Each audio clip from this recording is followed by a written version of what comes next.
नमस्कार, दिल्ली न्यूज में आपका बहुत बहुत स्वागत है। चलिए देखते हैं आज की 25 फटाफट काम की और महत्वपूर्ण बड़ी खबरों को।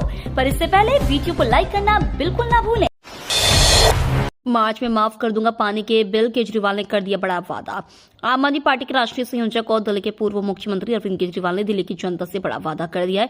उन्होंने कहा है कि जिस किसी के भी पानी के बिल बढ़कर आ रहे हैं वह उन सभी के बिल माफ कर देंगे। उन्होंने कहा कि विधानसभा चुनाव के बाद अगर फिर से वह सत्ता में आते हैं तो मार्च में ही सबके बढ़े हुए पानी के बिल माफ कर देंगे। वजीरपुर इलाके में पदयात्रा के दौरान उन्होंने यह ऐलान किया। पर्यावरण मंत्री ने कहा, दिल्ली की तरह एनसीआर में भी पटाखों पर लगे पूर्ण प्रतिबंध। राजधानी में बढ़ते वायु प्रदूषण को नियंत्रित करने के लिए दिल्ली सरकार के पर्यावरण मंत्री गोपाल राय ने एनसीआर में पटाखों पर पूरी तरह से प्रतिबंध लगाने का अनुरोध किया है। गोपाल राय कॉन्फ्रेंसिंग के जरिए केंद्र और राज्य के कृषि मंत्रियों की संयुक्त बैठक में इस मुद्दे को उठाया। चिंता मत करना, अब मैं आ गया हूं। बादली विधानसभा पहुंचे केजरीवाल ने दिया लोगों को भरोसा। आम आदमी पार्टी के राष्ट्रीय संयोजक अरविंद केजरीवाल विधानसभा में पदयात्रा में पहुंचे और जनता को संबोधित करते हुए कहा कि मेरे ऊपर हमला करवाया गया, ये लोग मुझे मरवाना चाहते हैं। हिम्मत है तो सामने आकर चुनाव लड़ो। मैंने दिल्ली में 500 मोहल्ला क्लिनिक बनाए। इनकी 22 राज्यों में सरकार है, इन्हें 5000 मोहल्ला क्लिनिक बना देने चाहिए। मैं जेल गया तो बीजेपी ने दिल्ली बर्बाद कर दी। चिंता मत करना, अब मैं आ गया हूं। माफी मांग ले सलमान खान, बदमाश आदमी है लॉरेंस, बोले राकेश टिकैत। बॉलीवुड एक्टर सलमान खान लंबे समय से मुश्किल भरे दौर से गुजर रहे हैं। एक्टर को गैंगस्टर लॉरेंस बिश्नोई से लगातार जान से मारने की धमकी मिल रही है। ये देखते हुए उनके आसपास सुरक्षा कड़ी की गई है। इस बीच राकेश टिकैत ने सलमान को सलाह दी है कि वो बिश्नोई समाज के मंदिर में जाकर माफी मांग ले, तभी ये मामला खत्म होगा। राकेश ने लॉरेंस बिश्नोई को बदमाश आदमी कहते हुए कहा कि ये समाज से जुड़ा हुआ मामला है, नहीं तो जेल में बंद आदमी पता नहीं कब टपकवा दे। बदमाश आदमी है वो। दिल्ली में अब कमर्शियल वाहन मालिकों को व्हाट्सएप पर भी मिलेंगे चालान। दिल्ली के परिवहन विभाग जल्द ही कमर्शियल वाहनों के मालिकों को व्हाट्सएप पर चालान भेजना शुरू करेगा। अधिकारियों ने बताया कि इससे पहले से चालान प्रक्रिया में बड़ा बदलाव आने की उम्मीद है। हालांकि जो लोग व्हाट्सएप पर उपलब्ध नहीं है उनसे एसएमएस और ईमेल के जरिए संपर्क किया जाएगा। दिल्ली में लगभग 82 लाख सक्रिय वाहन है। हर दिन लगभग 1000 से लेकर 1500 वाहनों के ई चालान जारी किए जाते हैं।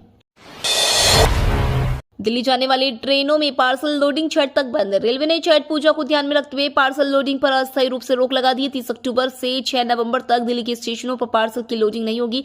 रेलवे प्रशासन ने नई Delhi, Delhi junction, Hazrat Nizamuddin, Anand Vihar terminal, Sarai Rohilla railway station के लिए सभी प्रकार के पार्सल पैकेटों की लोडिंग व लीज्ड SLR AGC व VPS पर 6 नवंबर तक अस्थायी रूप से रोक लगाई है। यात्री अपना सामान कोच में ले जा सकते हैं, उनका सामान पार्सल में लोड नहीं होगा।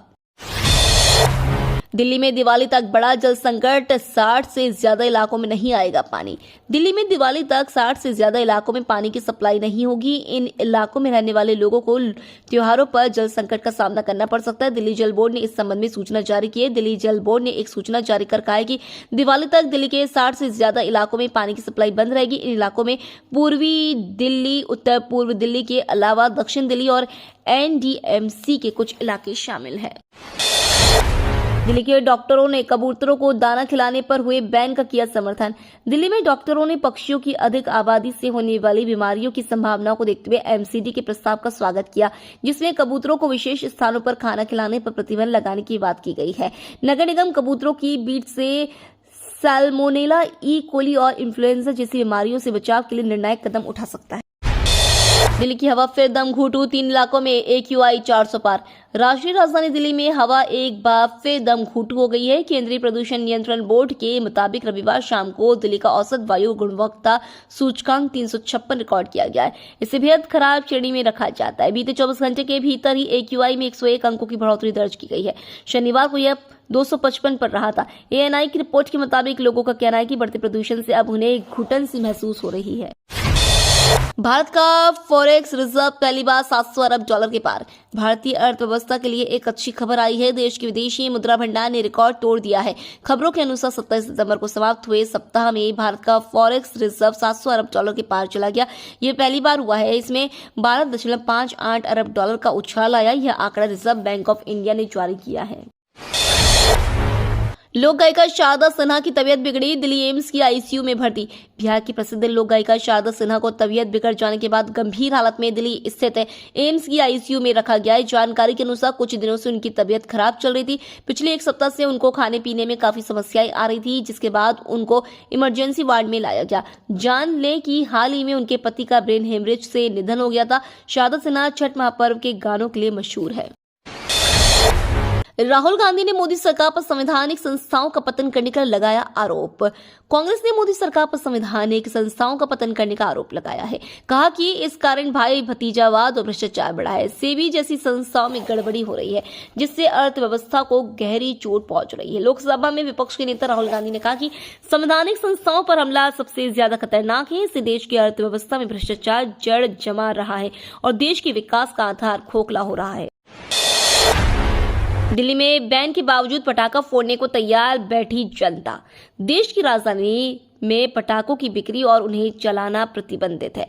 वजह बढ़ते पोल्यूशन को किसी तरह नियंत्रित करना। पटाखों की बिक्री बैन है। इसके चलते दिल्ली एनसीआर में एक सर्वे किया गया। सर्वे में शामिल लोगों से पूछा गया कि क्या आप आने वाली दिवाली पर पटाखा फोड़ेंगे, तो चौंकाने वाले नतीजे सामने आए। इस सर्वे में करीब 10,526 लोगों ने भाग लिया। दिल्ली हाईकोर्ट ने 200 से अधिक न्यायिक अधिकारियों का किया तबादला। दिल्ली उच्च न्यायालय ने 200 से अधिक न्यायिक अधिकारियों के तबादले की सूचना जारी की है। ट्रांसफर के अलावा ट्रेनिंग और नियुक्ति प्रक्रिया से जुड़ी बात भी कही गई है। दिल्ली हाईकोर्ट ने राष्ट्रीय राजधानी दिल्ली में अपनी अधीनस्थ अदालतों में कई न्यायिक अधिकारियों के तत्काल ट्रांसफर की अधिसूचना जारी की है। बीजेपी सांसद मनोज तिवारी ने गठित की वार्ड समितियां जिम्मेदारियां भी बताई। बीजेपी सांसद मनोज तिवारी ने अपने उत्तर पूर्वी दिल्ली संसदीय क्षेत्र में वार्ड समितियों का गठन किया है।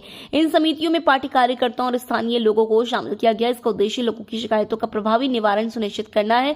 मनोज तिवारी ने बताया कि बड़ी संख्या में लोगों की शिकायतों का समाधान नहीं हो पाता है। एक अकेला सांसद प्रतिनिधि शिकायतों की भीड़ को संभाल नहीं सकता।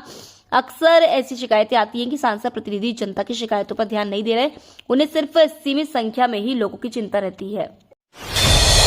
सहारा इंडिया का पैसा वापस मिलना शुरू। सहारा इंडिया के निवेशकों के लिए बड़ी राहत की खबर है। लंबे समय से फंसे हुए धन की वापसी की प्रक्रिया आखिरकार शुरू हो गई है। सरकार द्वारा निवेशकों को उनका पैसा वापस दिलाने के लिए एक विशेष पोर्टल लॉन्च किया गया है। इस पोर्टल के जरिए निवेशक अपने रिफंड के लिए रजिस्ट्रेशन कर सकते हैं और 50,000 रुपए तक की राशि प्राप्त कर सकते हैं। पहले 10,000 रुपए तक ही रिफंड मिलता था, लेकिन अब इसमें बढ़ोतरी की गई है। केंद्र सरकार ने हेलमेट बनाने वाली 162 कंपनियों के लाइसेंस किए कैंसिल। सरकार ने हेलमेट बनाने वाली 162 कंपनियों के लाइसेंस रद्द कर दिए हैं। ये कार्रवाई सड़क परिवहन और राजमार्ग मंत्रालय द्वारा जून 2021 में गुणवत्ता नियंत्रण आदेश लागू करने के बाद की गई है, जिसमें मानक IS 4151/2015 के तहत सभी हेलमेट के लिए BIS प्रमाणन अनिवार्य कर दिया गया है। सरकार की ओर से इस कैंपेन में किया गया सबसे बड़ा एक्शन बताया जा रहा है। आने वाले दिनों के लिए सरकार की ओर से और भी अलग प्लानिंग की जा रही है। गगनयान 2026 और चंद्रयान 4 2028 में होगा लॉन्च।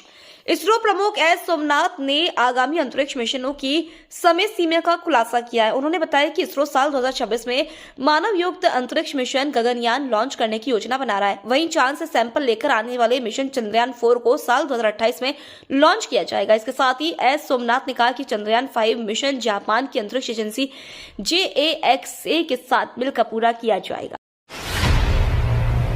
DRDO में विभिन्न पदों पर निकली भर्ती, 1,25,000 तक होगी सैलरी।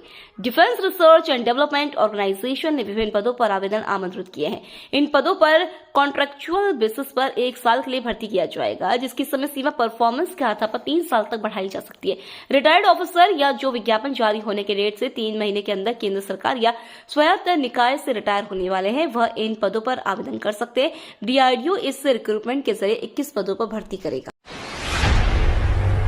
SBI ने फिर दिया झटका, क्रेडिट कार्ड के नियमों में किया बड़ा बदलाव। अगर आप डिजिटल गेमिंग प्लेटफॉर्म से जुड़े ट्रांजैक्शन के लिए क्रेडिट कार्ड का इस्तेमाल करते हैं तो आपको सतर्क रहने की जरूरत है। दरअसल देश के सबसे बड़े bank state bank of India ने अपने क्रेडिट कार्ड यूजर्स को फिर बड़ा झटका दिया है। SBI कार्ड की तरफ से क्रेडिट कार्ड के नियमों में कुछ बदलाव किए गए हैं। नए नियम 1 दिसंबर 2024 से लागू होंगे। SBI की ओर से हाल ही में कई और नियमों में बदलाव किए गए थे। दिवाली मुहूर्त ट्रेडिंग 31 अक्टूबर या 1 नवंबर को नोट कर लें डेट और टाइम। दिवाली किस दिन मनाई जाएगी, इसको लेकर इस साल अधिकतर लोगों में अभी तक कंफ्यूजन है। हालांकि अयोध्या मंदिर ट्रस्ट से लेकर विश्व हिंदू परिषद तक का मानना है कि दिवाली 31 अक्टूबर को ही मनाई जाएगी। इसी बीच शेयर बाजार में दिवाली की छुट्टी शुक्रवार 1 नवंबर को रहेगी और इसी दिन हर साल की तरह होने वाली मुहूर्त ट्रेडिंग भी होगी। 31 अक्टूबर को शेयर बाजार में सामान्य दिन की तरह ही ट्रेडिंग होगी। एनएसई और बीएसई द्वारा दिवाली के खास मौके पर होने वाली मुहूर्त ट्रेडिंग की तारीख 1 नवंबर 2024 को तय की गई है। यह दिवाली स्पेशल सेशन शाम 6 बजे से 7 बजे तक चले। झारखंड में सक्रिय अमन साहू गैंग ने सांसद पप्पू यादव को दी धमकी। झारखंड में सक्रिय अमन साहू गैंग के मयंक सिंह ने सोशल मीडिया पर बिहार के सांसद को धमकी दी है। सोशल मीडिया पर किए गए पोस्ट में कहा गया है कि जैसे कि कुछ समाचार पत्रों के माध्यम से जानकारी प्राप्त हुआ है कि बीते दिनों बिहार के पूर्णिया से निर्दलीय सांसद पप्पू यादव के द्वारा लॉरेंस बिश्नोई भाई के बारे में उल्टा फुल्टा बयान दिया गया था। मैं पप्पू यादव को स्पष्ट रूप से कहना चाहता हूं कि अपनी औकात में रहकर चुपचाप राजनीति करने में ध्यान दो। ज्यादा इधर उधर 3-5 करके टीआरपी कमाने के चक्कर में मत पड़ो, वरना रेस्ट इन पीस कर देंगे। सीट बंटवारे से नाखुश अखिलेश यादव महाराष्ट्र में 20 सीटों पर लड़ेगी चुनाव। महाराष्ट्र विधानसभा चुनाव में एमवीए के सीट बंटवारे से सपा चीफ अखिलेश यादव खुश नहीं बताए जा रहे। असल में सपा के महाराष्ट्र प्रदेश अध्यक्ष अब्बू आजमी ने एमवीए गठबंधन से पार्टी के लिए 5 सीटें मांगी थी, लेकिन महाविकास अघाड़ी गठबंधन के कर्ता धर्ता उनकी बातों पर कुछ ठोस जवाब नहीं दे रहे हैं। आजमी ने कहा एमवीए द्वारा रिक्वेस्ट नहीं मानने पर अब पार्टी प्रदेश की 20 सीटों पर चुनाव लड़ने की योजना बना रही है। उन्होंने कहा कि अगर इन विधानसभा क्षेत्रों में सेक्युलर वोटों में बंटवारा होता है तो एमवीए के शीर्ष नेता इसके लिए जिम्मेदार होंगे।